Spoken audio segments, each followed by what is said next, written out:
ಭ್ರಷ್ಟಾಚಾರ ಕಾರಣ ಏನು ಅಂತಂದ್ರೆ 2.5 ವರ್ಷದ ಮುಂಚೆ IPDO ಸಿಕ್ಕಿದ್ರು.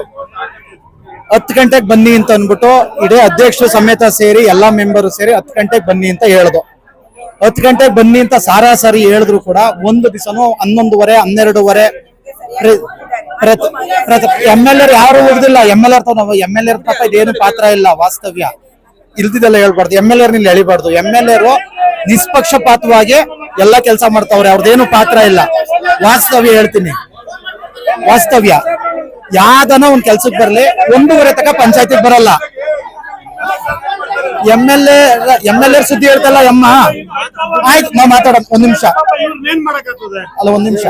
ಈಗ ವಾಸ್ತವ್ಯ ಇವಾಗ ಇಲ್ಲೇ CC ಕ್ಯಾಮ್ರಾ ಇದೆ, ಅದ್ರದ್ದು 1 ತಿಂಗಳು ಡೇಟಾ ತೆಗ್ಸಿ, ಎಷ್ಟೇ ಗಂಟೆಗೆ ಎಷ್ಟೆಷ್ಟು ದಿವಸಕ್ಕೆ ಬಂದವ್ರೆ ಪ್ರತಿಯೊಂದು ಮಾಹಿತಿ ತಗೊಳ್ಳಿ. ಒಂದು ಈಗ ಅಟೆಂಡೆನ್ಸ್ ತೆಗಿಸಿ ಅಂದ್ರೆ PDO ಆಫೀಸ್ ಒಳಗಡೆ ಐತೆ, ಅವರೆಲ್ಲ ಬಂದು PDO ಒಳಗಡೆ ಒಂದು ನಿಮಿಷ.